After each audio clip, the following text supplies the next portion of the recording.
اللہ اللہ اللہ اللہ اللہ اللہ اللہ اللہ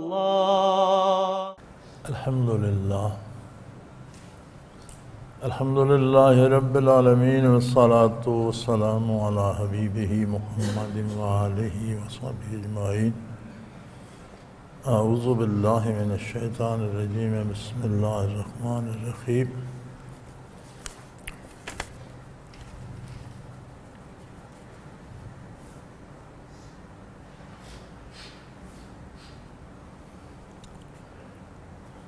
یہ سوال ہے، خواب یا مراقبے میں حضور کی زیارت حاصل کرنے کے لیے کون سا عمل اختیار کرنا چاہیے؟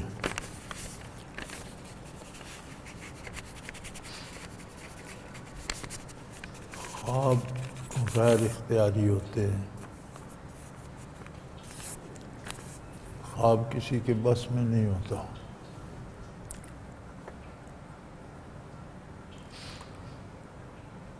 مراقبہ ارادتاً کیا جاتا ہے، لہذا خواب اور مراقبے کو ملانا تو یہ بہت دور کی بات ہے۔ خواب اسے کہتے ہیں جو سوتے میں نظر آتا ہے، اس میں بندے کے ارادے کو دخل نہیں ہوتا۔ مراقبہ کوئی کرتا ہے تو وہ ارادے سے کرتا ہے۔ مراقبہ ایک عمل ہے جو ارادے سے کیا جاتا ہے، اور حضرت رحمۃ اللہ تعالیٰ علیہ فرمایا کرتے تھے کہ تمام نفلی عبادات سے مراقبہ جو ہے وہ نفل میں سب نفلوں سے افضل ہے۔ رہی بات حضور اکرم صلی اللہ علیہ وسلم کی زیارت کی، یہ بڑی عجیب بات ہے کہ ہر مسلمان کو یہ شوق ہے مجھے حضور کی زیارت ہو جائے۔ یہ تجزیہ کوئی نہیں کرتا کہ میں حضور کا اتباع کتنا کرتا ہوں۔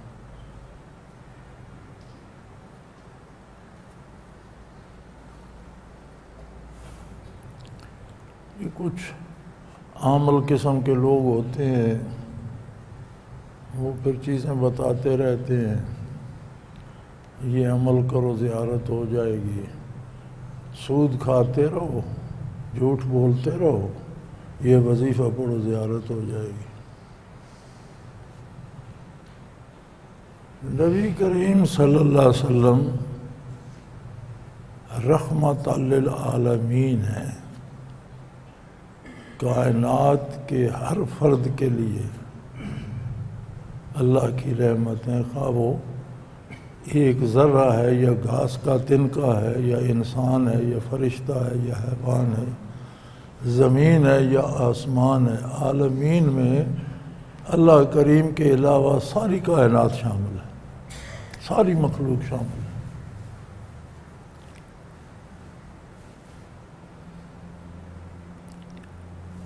فکر یہ کرنی چاہیے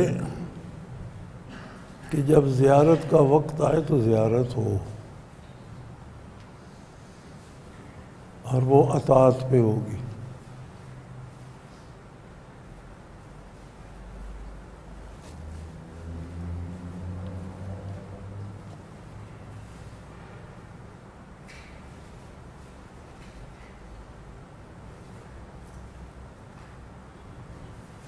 قبر میں جو سوال ہوتے ہیں، حدیث شریف میں موجود ہے، پہلے پوچھا جاتا ہے من ربک،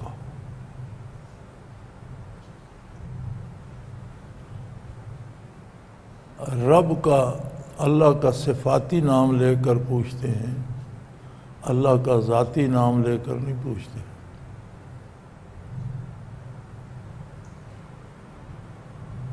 اس لیے کہ ربوبیت میں ہی جھگڑا بنتا ہے، انسان اپنی خواہشات کی تکمیل کے لیے اللہ کا دروازہ چھوڑ کر دوسروں کے دروازے پہ بھٹکتا ہے، میری ضرورتیں یہ پورا کرے گا، میرا کام یہ کر دے گا، تو ضرورتیں پوری کرنا تو رب کا کام ہے. تو پوچھا یہ جاتا ہے کہ زندگی میں رب کون تھا تمہارا؟ کسے رب مانتے تھے؟ من ربوں کا، کون ہے تیرا رب؟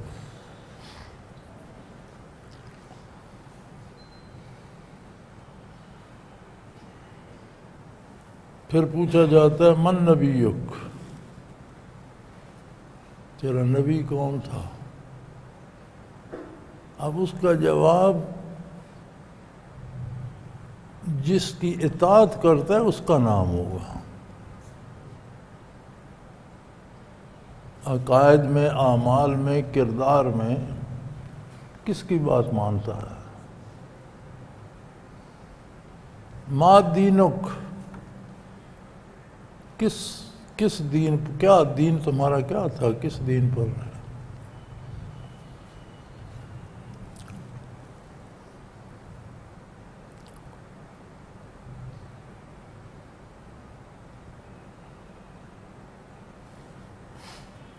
اگر ان سب سوالوں سے پاس ہو جائے، ایک بار ہی فیل ہو گیا تو دوسرے کسی نے کیا پوچھنا ہے. پہلے پر ہی مار کھا گیا تو دوسرے کا جواب کیا دے گا، تیسرے کا کیا دے گا؟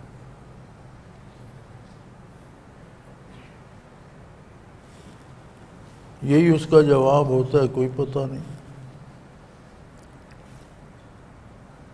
قبر سے بارگاہ رسالت پناہی تک حجابات ہٹ جاتے ہیں. فرشتے اشارہ کر کے پوچھتے ہیں ما کنت تقول فی حق ھذا الرجل، اس ہستی کے بارے تمہارا کیا خیال، کیا دنیا میں تم کیا کہا کرتے تھے، کیا سوچا کرتے تھے؟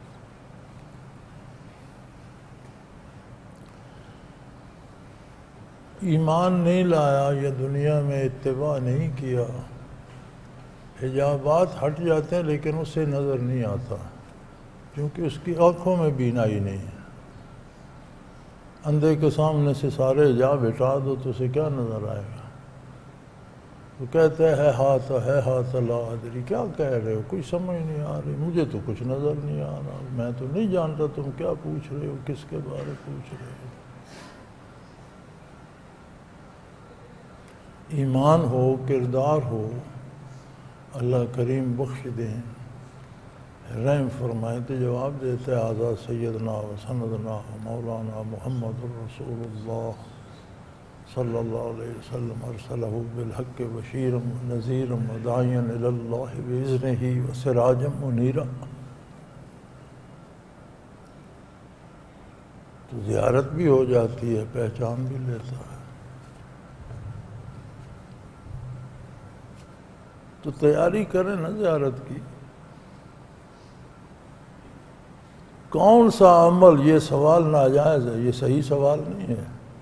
ہر وہ عمل جو حضور نے فرمایا، کون سا نہیں، آپ چن نہیں سکتے کہ روزہ تو رکھ لیں، نماز چھوڑ دیں، حرام تو کھا لیں، ساتھ تہجد بھی پڑھ لیں، یہ نہیں.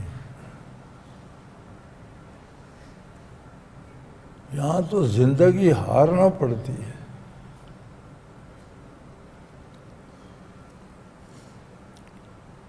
آپ کی ہر ادا کا اتباع کرنا پڑتا ہے، آپ کا ہر حکم ماننا پڑتا ہے.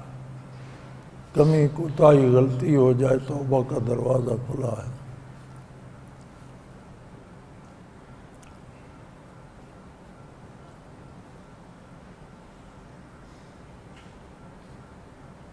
پھر اگر خواب میں بھی، مراقبے میں بھی جو زیارت ہوتی ہے، اس پر بھی علماء نے یہ قدغن لگائی ہے کہ حضور اکرم صلی اللہ علیہ وسلم کی شکل تو شیطان شکل مبارک تو نہیں بنا سکتا، لیکن اور کوئی شکل بنا کر، داڑھی پگڑی بنا کر کہہ سکتا ہے میں رسول اللہ ہوں. لہذا حلیہ مبارک جانتا ہو، پڑھا ہو، سمجھا ہو، ازبر ہو.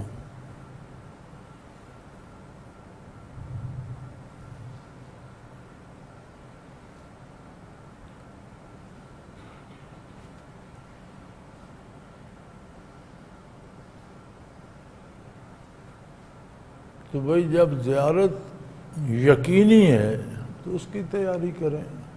اللہ کی عطا ہے، کرا دے اس کی مرضی۔ مراقبہ بندہ اپنے اختیار سے کرتا ہے، لیکن جو کچھ مراقبہ میں دکھایا جاتا ہے وہ اللہ کی مرضی پر ہے۔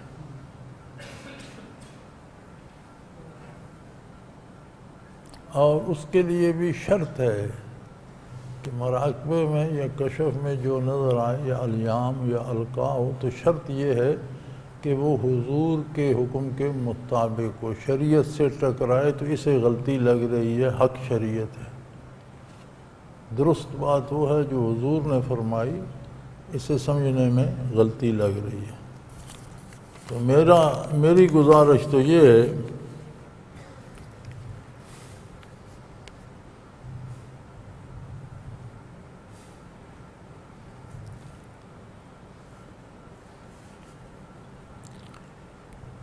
کہ جب یقینی توقع ہے زیارت کی تو اس کی تیاری کریں۔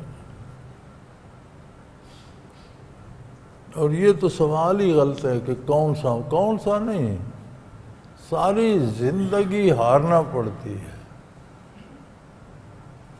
اپنی مرضی ختم ہو جائے، وہ کیا جائے جو اللہ اور اللہ کے رسول کا حکم ہے۔ راشدین اور مہتدین میں کیا فرق ہے؟ اللہ کریم نے اپنے کچھ بندوں کو قرآن حکیم میں راشد فرمایا ہے، جس سے خلفائے اربعہ کو یا خلافت کو حضور کے بعد حضرت حسن تک رضی اللہ عنہ خلفائے راشدین کہا جاتا۔ عمومی طور پر راشد وہ ہوتا ہے جو دوسروں کے بھی رشد و اصلاح کا سبب ہو، جیسے خلفائے راشدین نے اللہ کی زمین پر اسلام اولاً نافذ فرمایا اور مخلوق کو عدل، انصاف، حق، تعلیم و تعلم، اللہ کی معرفت پہنچانے کا سبب بنے۔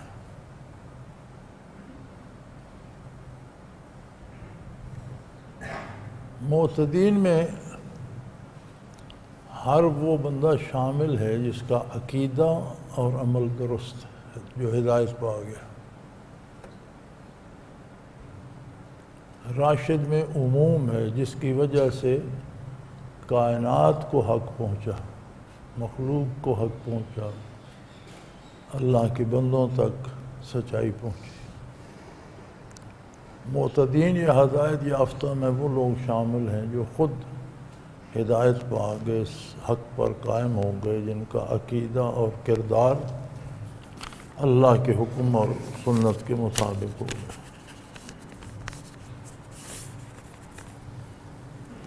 یہ بڑا اچھا سوال ہے، کیا عمرہ اور حج کی سعادت کی یہ بلاوا آتے ہیں؟ ہاں جی ضرور آتا ہے، چونکہ اللہ بڑا مجبور ہے، تھکا ہوا ہے، ہماری اسے ضرورت ہوتی ہے، نبی کریم صلی اللہ علیہ وسلم کو بڑی ضرورت ہوتی ہے کہ فلاں آئے تو کام ہوگا، اس لیے بلاتے ہیں۔ یہ ان لوگوں کو شرم بھی نہیں آتی۔ تمہاری حیثیت کیا ہے کہ تمہیں اللہ بلائے گا؟ تم ہو کیا کہ نبی کریم صلی اللہ علیہ وسلم تمہارے لیے بلاوا بھیجیں؟ یہ ہمارے پیروں، جعلی اور نقلی پیروں اور یہ نقلی مولویوں نے ایک بات گھڑ لی ہے۔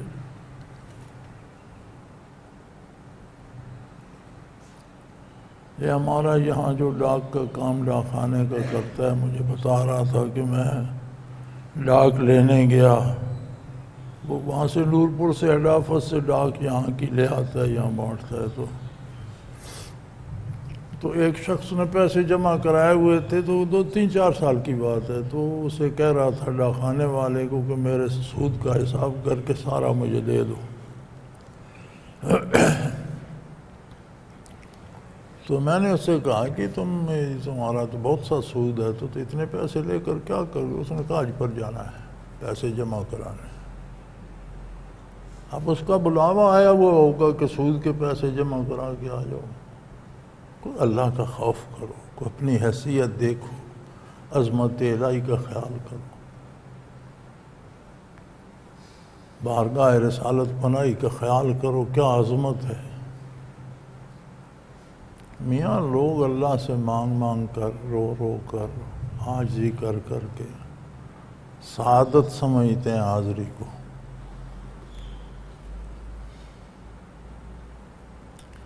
ضرورت مند بلاتا ہے،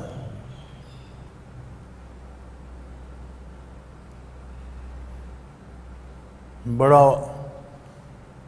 کسی کی ہجر میں تڑپ رہا ہو تو کہتا ہے یار آ جاؤ ملاقات ہو جائے۔ کوئی ضرورت ہو، کوئی کام رکا ہوا ہو، وہ فلاں کر سکتا ہے تو چاہتا ہے کہ یار آ جاؤ یہ کام کر لو۔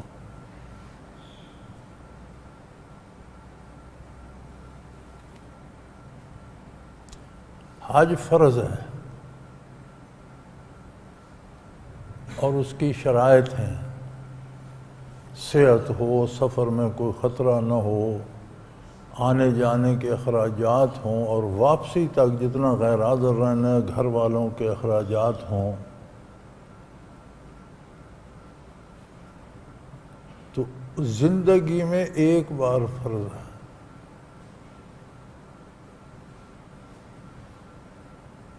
عمرہ نفل ہے، حج اصغر ہے، چھوٹا حج ہے عمرہ بھی۔ یہ بھی ایک رواج ہو گیا کہ یہ اس سال حج اکبر تھا، نہیں، ہر حج اکبر ہوتا ہے، عمرہ حج اصغر ہوتا ہے، ہر حج اکبر ہوتا ہے۔ حج کو حج اکبر کہتے ہیں، عمرے کو حج اصغر کہتے ہیں۔ عمرہ نفل ہے، وسائل ہیں، ذرائع ہیں، صحت ٹھیک ہے، آ جا سکتے ہو تو ضرور، لیکن حج کرنے کے بعد عمرے کرو، پہلے فرض ادا کرو، فرض اصل ہوتا ہے، اس کے بعد توفیق ہے تو عمرہ بھی کرو، لیکن اس میں بھی دیکھنا پڑتا ہے، چیزوں کی اہمیت دیکھنی پڑتی ہے۔ عمرہ تو ایک نفل عبادت ہے۔ پاکستان میں جتنے لوگ عمرے کرتے ہیں، اگر یہ رقم جمع کر کے ضرورت مندوں کو دیں تو شاید پاکستان میں کوئی ضرورت مند نہ رہے۔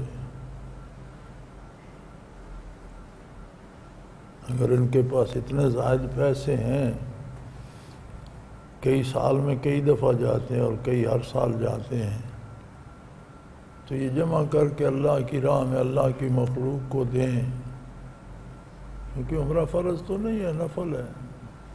اچھی بات ہے، نوافل ادا کرنا بہت اچھی بات ہے، لیکن دیکھنا پڑتا ہے۔ ایک بندہ پیاس سے مر رہا ہے، آپ اسے پانی پہنچا سکتے ہیں، اسے نہیں دیتے اور چھوڑ کر 2 نفل نیت لیتے ہیں، تو وہ اسے پانی پلانے والا نفل افضل ہے یا یہ 2 رکعتیں افضل ہیں؟ حالات کا تجزیہ کرنا پڑتا ہے، دیکھنا پڑتا ہے کس وقت کون سی ضرورت عند اللہ افضل ہے۔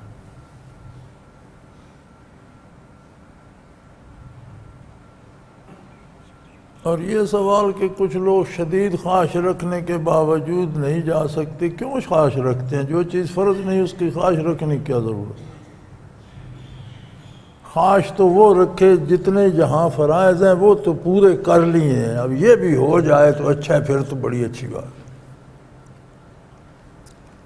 تو زندگی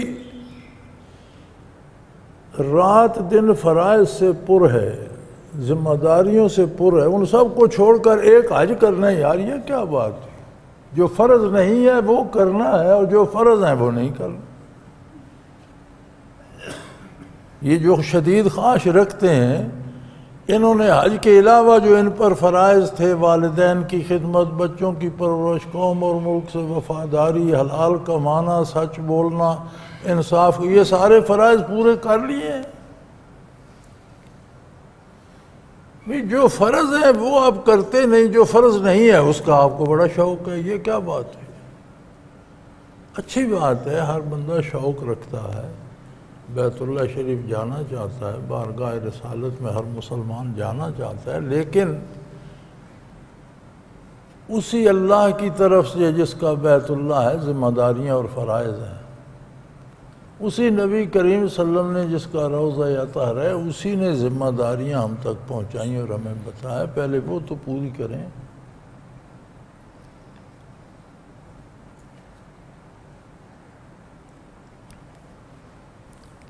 تو جو ذمہ داریاں یہاں ہیں پہلے وہ نبھائی جائیں، پھر اللہ کریم توفیق دے تو ضرور جائیں، فرض ہو تو ضرور جائیں۔ فرض ادا کر لیا ہے، فراغت ہو، ہر سال عمرے کرتے ہیں، حج پڑھتے ہی کوئی نہیں۔ کتنے ایسے لوگ ہیں جنہوں نے کتنے عمرے کر لیے ہیں، حج نہیں ادا کی۔ حالانکہ حج فرض ہے، عمرہ نفل ہے۔ نفل منافع ہوتا ہے، فرض راس المال ہوتا ہے۔ اصل ایک بندے نے 10 لاکھ خرچ کیا، اس نے 2 لاکھ کما لیے، تو کہے میرا 2 لاکھ منافع آ گیا، 10 ضائع ہو گیا، 8 تو تمہارا چلا گیا، اس 10 میں سے 2 مڑ کے ہے، منافع کہاں سے ہوا؟ فرض راس المال ہے، اصل ہے۔ فرض چھوٹ گئے، نفل کر لیا تو کیا ہوگا؟ نفع ہمیشہ اصل سے کم ہوتا ہے۔ تو نفلی عمرے کر لیے، وہ بھی جھوٹ بول کر، چیزیں فرضی مہنگائی کر کے مہنگی بیچ لیں تو پیسے کما کر عمرے پر چلے گئے، رشوت لے لی اور عمرے پر چلے گئے، لوگوں کے پیسے، لوگوں کے حقوق کھا لیے اور عمرہ کر رہے ہیں۔ نبی کریم صلی اللہ علیہ وسلم کی حدیث شریف ہے کہ ایک شخص بہت دور سے آئے گا، سفر کی تکان یہاں ہوگی، کپڑے میلے، بال پریشان، بیت اللہ شریف پہنچے گا، طواف کرے گا، بڑے درد سے پکارے گا، لبیک اللہم لبیک، اے اللہ میں حاضر ہوں، اسے کوئی جواب نہیں دیا جائے گا۔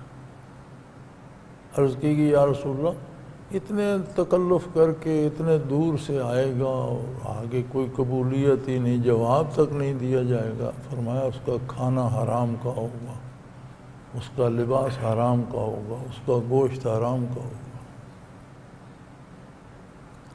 ان چیزوں کو تو کوئی نہیں پوچھتا، نہ کوئی سوال کرتا ہے، نہ کوئی جاننا چاہتا ہے، نہ کوئی پوچھنا چاہتا ہے۔ بس یہ ایک ہمارے نقلی پیروں نے ایک بات بنا دیا، اس کا بلاوا آ گیا، ذرا بندے کی شکل دیکھو، اس کے عقائد اور اس کا کردار دیکھو۔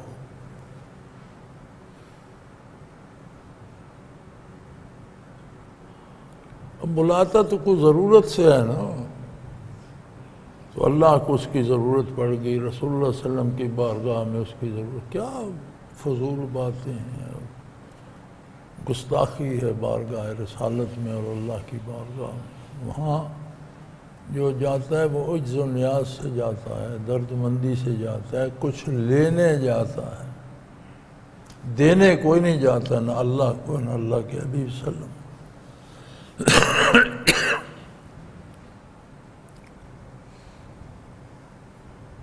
تو یہ بلاوا عہد نبوی میں تو نہیں تھا، خلفائے راشدین میں تو نہیں تھا، متقدمین میں تو نہیں تھا، کہیں کسی کتاب میں کسی متقدمین میں سے کسی بزرگ کی کوئی بات لکھا۔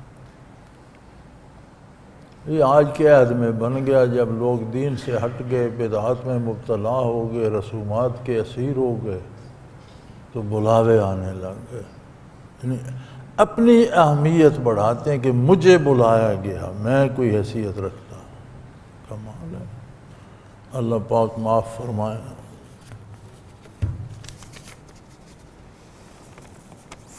سوال ہیں 2۔ رسول اللہ صلی اللہ علیہ وآلہ وسلم کے فرمان، نماز مومن کی معراج ہے کے مطابق کیا مومن کی روح نماز کے دوران معراج کرتی ہے، روح عرش پر جاتی ہے؟ دوسرا سوال ہے کہ عادیت، معیت، قربیت کے معراج کا حصہ ہے؟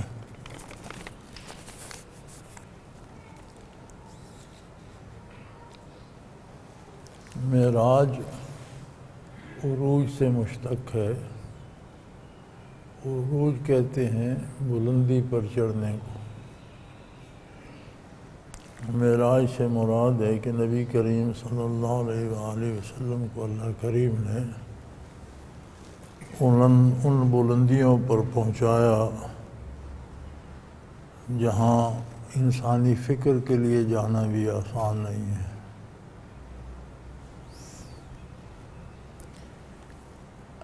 اب یہ شان تمام انبیاء علیہ الصلوۃ والسلام میں بھی صرف نبی کریم صلی اللہ علیہ وآلہ وسلم کو حاصل ہے کہ آپ اپنے وجود باوجود سمیت ان بلندیوں پر تشریف لے گئے، ورنہ اللہ تو ہر جگہ موجود ہے۔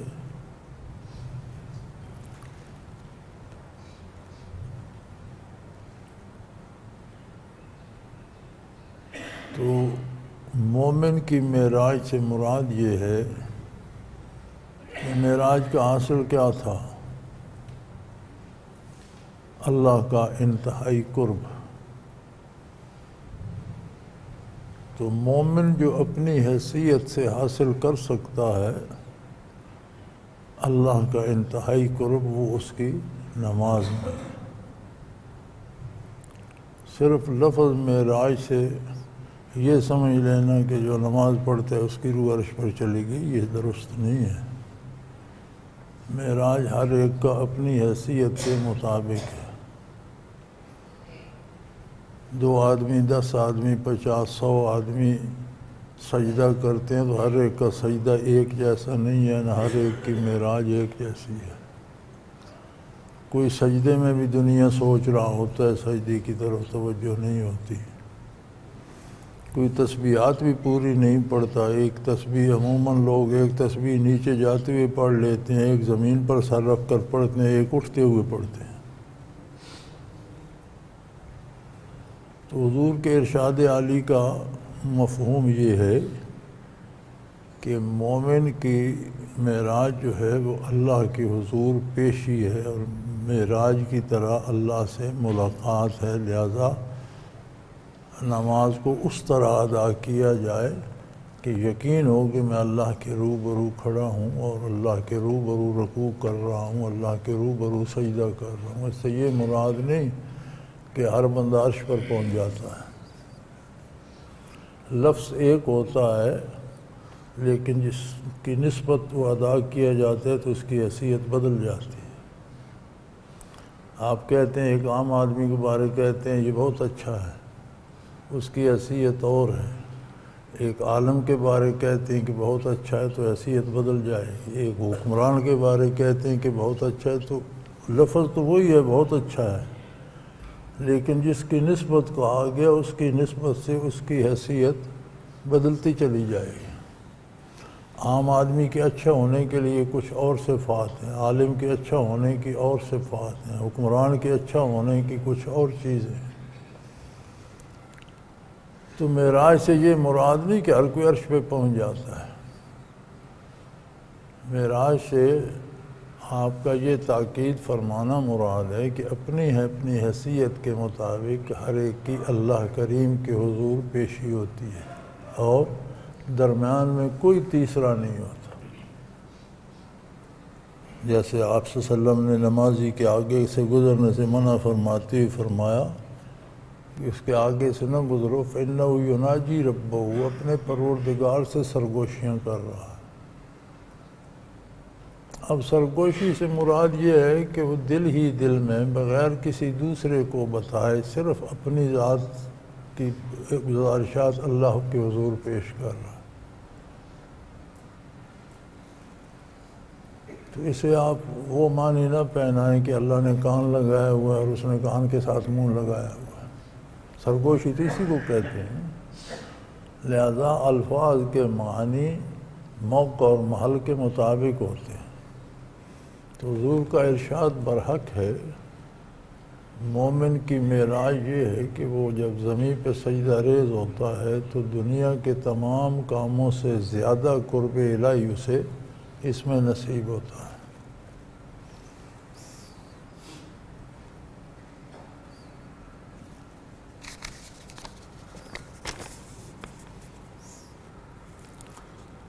پھر وہی بات، میرا خیال اس کا جواب تو ہو ہی گیا، ہدیت، معیت، قربیت معراج کا حصہ ہے۔ بھائی اللہ کے قرب کی منازل ہیں، جس کو جتنا نصیب ہو جائے، اور ان مراقبات اور ان مناظر سے مراد یہ ہوتا ہے کہ جسے جتنے مراقبات حاصل ہیں اتنا اسے حضور حق حاصل ہو، اور وہ اس کے عقیدے اور کردار سے نظر آئے۔ بعض اوقات یہ سمجھ لیا جاتا ہے، یا ایسے لوگ بھی پائے گئے ہیں جی ہم نے تو اتنے منازل کر لی، اب ہمیں نماز کی بھی ضرورت نہیں رہی، ہمارے لیے اب کوئی حلال حرام نہیں، جو چاہیں کریں۔ ایسا نہیں ہوتا۔ قریبیاں را بیش بود حیرانیاں، جس کو جتنا قرب نصیب ہوتا ہے اس کے لیے اتنے آداب سخت ہوتے جاتے ہیں، اور وہ اتنا زیادہ محتاط ہوتا چلا جاتا ہے۔ ہم یہاں بیٹھے جو جی چاہے کہہ دیتے ہیں، ہم ہی کو پکڑ کر اگر کوئی امیر شہر یا وزیر اعظم کے پاس لے جائے تو کیا یہی باتیں ہم اسی بے تکلفی سے کر لیں گے؟ وہاں کے آداب اور ہوں گے۔ تو مراقبات جو ہیں اللہ کی رضا اور اس کے قرب کی دلیل ہیں، لیکن تب ہیں جب مراقبات حال بن جائیں۔ مراقبہ احدیت نصیب ہے تو پھر اللہ کے سوا کسی سے امید نہ رکھے، معیت نصیب ہے تو پھر خود کو تنہا نہ سمجھے، بات کرتے ہوئے کام کرتے ہوئے یہ ذہن میں ہو کہ اللہ میرے ساتھ ہے، میں اللہ کے روبرو کر رہا ہوں۔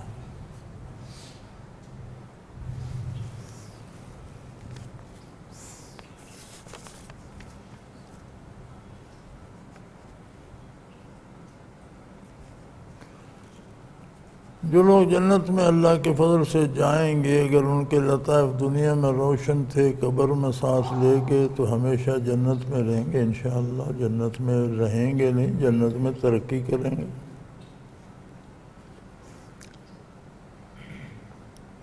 یہ تو اللہ کریم کا نام ہے اور اس کے انوارات و برکات ہیں، اور ان کی قیمت کا اندازہ ہی، حقیقی اندازہ تو موت کے بعد ہی ہوگا۔ جنہیں نصیب ہوں گے انہیں پتہ چلے گا۔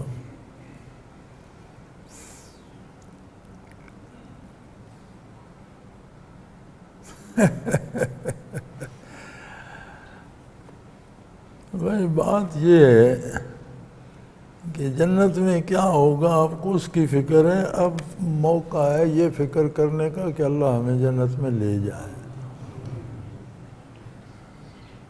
ہر موقع کی ایک بات ہوتی ہے۔ اب موقع اس کا نہیں ہے کہ جنت میں کیا کیا ملے گا، اب ہمارے پاس یہ جو زندگی کے گنتی کے شمار کے چند دن ہیں، یہ اس لیے ہیں کہ ہم اللہ جل شانہ کی اور اللہ کے حبیب صلی اللہ علیہ وسلم کی اطاعت اس خلوص سے کریں کہ ہمیں جنت نصیب ہو جائے۔ ظاہر ہے ان کا سوال ہے کہ جنت میں ان کی زندگی روز جنتی جن کے لطائف روشن ہے، کیا فرق ہوگا؟ وہاں جا کے دیکھیں گے انشاءاللہ، اللہ کریم لے جائیں گے تو دیکھیں گے۔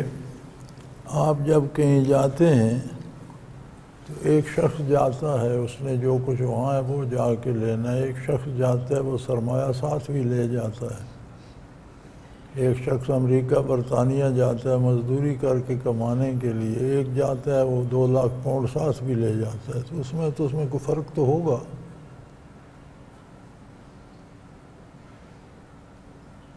تو اسی طرح یہ بھی اس ملک کی نقدی ہے، بیلنس ہے آخرت کا، اور تجلیات باری ہیں۔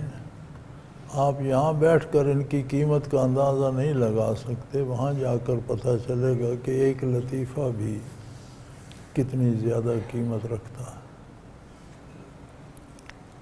بہرحال اب کوشش کریں کہ اللہ وہاں لے جائے۔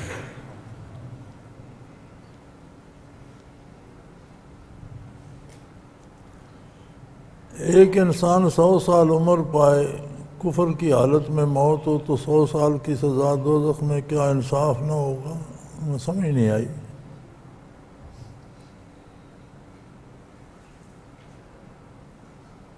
اچھا ان کا سوال یہ ہے کہ غلطی تو صرف 100 سال کی اور سزا جہنم کی ہمیشہ ہمیشہ بھائی اللہ کریم نے قرآن حکیم میں اس کا جواب دیا ہے۔ یہ سوال آپ کا نہیں ہے، یہ نزول قرآن کے وقت جو کفار تھے ان کا سوال ہے۔ یہ انہوں نے اعتراض کیا تھا کہ غلطی تو ہم 60 سال جیتے ہیں، 70 سال جیتے ہیں، 100 سال جیتے ہیں، تو 100 سال کی غلطی اور آپ فرماتے ہیں ہمیشہ ہمیشہ دوزخ میں رہو گے، تو یہ کہاں کا انصاف؟ شیطان یہ کوشش کرتا ہے، اگر آپ کبھی مطالعہ کر کے موازنہ کر کے دیکھیں کہ جو اعتراضات پہلے انبیاء پر کیے گئے وہی اعتراضات آنے والے نبی پر کیے گئے۔ اس کی کیا وجہ ہے؟ شیطان القاء کرتا ہے، وہ جانتا ہے کہ جس بات سے اللہ کریم زیادہ ناراض ہوتے ہیں اس کے منہ سے وہ نکلواؤں۔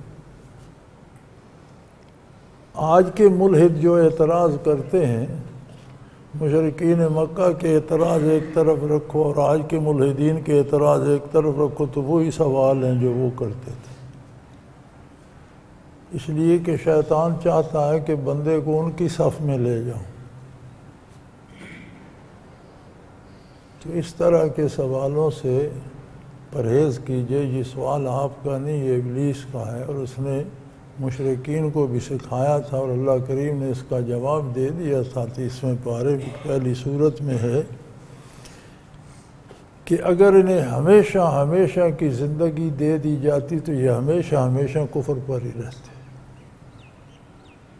بلکہ قیامت کے میدان میں لوگ کہیں گے کہ اللہ ہمیں بھیج دے، اب دنیا میں جا کر دیکھ ہم کس طرح تیری توحید پہ قائم ہوتے ہیں اور تیری عبادت اور اطاعت کرتے ہیں۔ تو ارشاد ہوگا کہ اگر تمہیں دنیا میں بھیج بھی دیا جائے تم جا کر پھر وہی کفر کرو گے، اور اس کی وجہ بھی بتائی کہ اس لیے کہ وہ تمہارے دلوں میں رچ بس گیا ہے، تمہارے دل تباہ ہو گئے ہیں۔ جب دنیا میں جاؤ گے تو جس حال میں مرے ہو وہی حال لے کر جاؤ گے نا، تو تم دل تباہ کر کے مرے ہو، پھر دنیا میں اگر تمہیں بھیج بھی دیا جائے تم پھر کفر کرو گے۔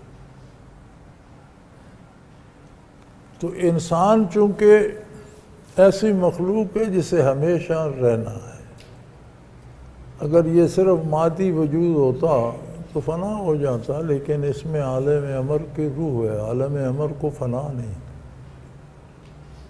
وہ خلق سے بالا تر ہے۔ فنا خلق کے لیے، امر صفت ہے اللہ کی۔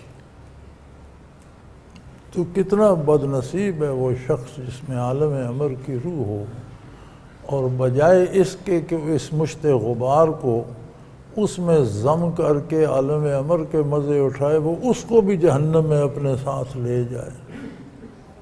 تو قرآن نے اس کا جواب دیا ہے کہ یہ تو ہماری مرضی 60 سال 70 سال 100 سال پہ ان کی عمر ختم کر دی، یہ اس قدر کفر میں دھس چکے ہیں کہ اگر انہیں ہمیشہ کی زندگی دے دی جاتی ہمیشہ کفر پر رہتے، اور انہیں دنیا میں بتا دیا گیا تھا کہ کفر کی سزا ہمیشہ کی جہنم ہے۔ یہ کوئی نئی بات نہیں ہوگی کہ اچانک راز کھلے گا کہ یہ جہنم میں ہمیشہ رہنا ہے۔ آج سب کو پتہ ہے کہ کفر پر خاتمہ ہوگا تو آئندہ ہمیشہ دوزخ میں رہنا پڑے گا، یہ سب کو علم ہے۔ تو یہ نامعقول سے سوال ہیں، شیطان کوشش کرتا رہتا ہے القاء کرنے کی۔ تو اس کا مطلب ہے کہ آپ کی قوت مدافعت یا لطائف یا ان میں روشنی اسے روکنے سے قاصر ہو رہی ہے، آپ اپنے آپ پر محنت کریں۔ آخر دعوانا ان الحمدللہ رب العالمین۔ اللہم سبحانک لا علم لنا الا ما علمتنا انک انت العلیم الحکیم۔ الحمدللہ رب العالمین والصلاة والسلام علی حبیبہ محمد۔ اللہم ربنا لا تقتلنا بغضبک ولا تہلکنا بعذابک واعف عنا قبل اللهم ربنا لا تسلط علينا من لا يرحمنا، أنت ولينا في سفرنا وحضرنا في مالنا وأهلنا، أنت ولينا في الدنيا والآخرة، توفنا مسلمين وألحقنا بالصالحين. اللهم انصر الإسلام والمسلمين فإنك على كل شيء قدير. وصلى الله تعالى على حبيبه محمد برحمتك. اللہ اللہ اللہ اللہ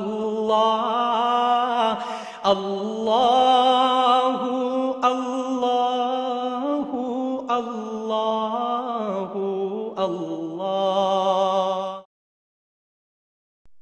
حضرت امیر محمد اکرم آوان مد ذلہ العالی دارالعرفان منارہ ضلع چکوال میں سالہ سال سے قرآن و حدیث کے اوپر خطابات کر رہے ہیں اور سلسلہ نقشبندیہ اویسیہ کے مطابق لوگوں کو ذکر الہی کی تربیت دے رہے ہیں. وہ قرآن پاک کی تفسیر ترتیب وار بیان کر رہے ہیں. تفسیر قرآن کو وہ موجودہ ملکی اور بین الاقوامی حالات کے مطابق بیان کرتے ہیں. موٹر وے سے کلر کہار کے انٹرچینج سے نکلتے ہوئے کلر کہار کی جھیل سے ہوتے ہوئے میانی، بوچھال اور نور پور سے گزرتے ہوئے دارالعرفان منارہ پہنچ سکتے ہیں. حضرت امیر محمد اکرم آوان نے بچیوں اور بچوں کی دینی اور دنیاوی تعلیم کے لیے سقارہ اکیڈمی کے نام سے ایک درسگاہ بھی قائم کی ہے، جس کا افتتاح ملک پاکستان کے صدر جنرل محمد ضیاء الحق نے اپنے دست مبارک سے کیا تھا. وہ تمام احباب جو اسلام کی طلب رکھتے ہیں ان سے گزارش ہے کہ دارالعرفان منارہ ضلع چکوال میں امیر محمد اکرم آوان صاحب کے خطابات سے مستفید ہوں. وہ ہر جمعے کو نماز سے پہلے بیان فرماتے ہیں. ہر ماہ کی پہلی اتوار کو ماہانہ اجتماع ہوتا ہے جس میں آپ خصوصی خطاب فرماتے ہیں اور پاکستان کے چاروں صوبوں سے احباب اس اجتماع میں شرکت کرتے ہیں. اس کے علاوہ یہاں سال میں 2 مرکزی اجتماعات بھی ہوتے ہیں، ایک رمضان المبارک میں اعتکاف کا اجتماع اور دوسرا جولائی اور اگست میں 40 دن کا اجتماع ہوتا ہے جس میں روحانی تربیت کی جاتی ہے. اپنا خون سیماب دے کر اتنا ہم کر جائیں گے، نام آقا کا چمن میں پھر رقم کر جائیں گے.